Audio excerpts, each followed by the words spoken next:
գրեթե 12-րդ հերքում է տարածում, որ հայկական կողմը չի կրակում։ Ինչու ապացույցներով չեք նստում Ադրբեջանի հետ։ Օրինակ արբանյակների նկարացնել, որ հայկական կողմը չի կրակում։ Հարգելիներս, արբանյակային նկարները չեն կարող ցույց տալ գնդակների կրակելու չկրակելու մասին։ Դրա համար պետք են տեսագրություններ։ Իսկ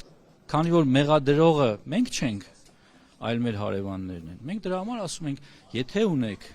ապացույցներ, տեսանյութեր, տրամադրեք մեզ։ Մենք պատրաստ ենք ուսումնասիրել, հետաքննել։ Մինչ օրս չենք ստացել նմանատիպ արձագանքներ։ Ինչի մասին խոսենք, չեղած բանի մասին, չեղած բանի ի՞նչ է ապացուցեմ։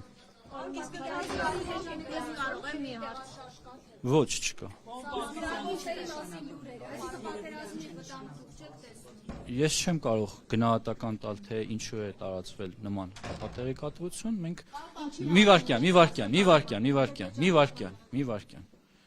Սա մեր գնահատականն է եղած փաստերի հիման վրա։ Եթե կլինեն փաստեր, մենք պատրաստ ենք ուսումնասիրել, հետաքննել։ Այլ բան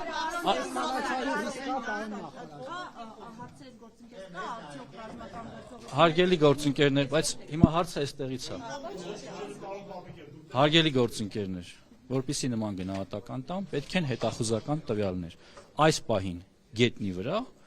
նման երևույթ տեսանելի չէ։ Մամուլում տեղի ունեցող ապատեղեկատվությունը նրա մասին, որ տեղի են ունենում կուտակումներ, զորքերի տեղաշարժեր, պաշտպանության նախարարությունը չի հաստատում։ Բոլոր վտանգավոր կրակոցները, խախտումները, որոնք ուղղված են մեր դիրքերի վրա, մեր անձնակազմի վրա, մշտապես պաշտպանության նախարարության կողմից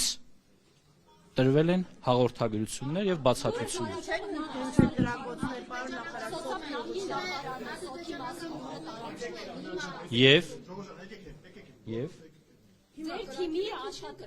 Ասում եմ անկախ նախկինում ունեցած պաշտոնից,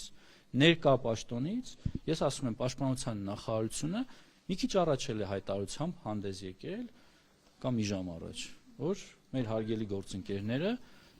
միայն տարածեն ճշտված տեղեկություններ, իսկ տեղեկությունները ճշտված են, եթե դրանք ճշտված են պաշտպանության նախարարության հետ։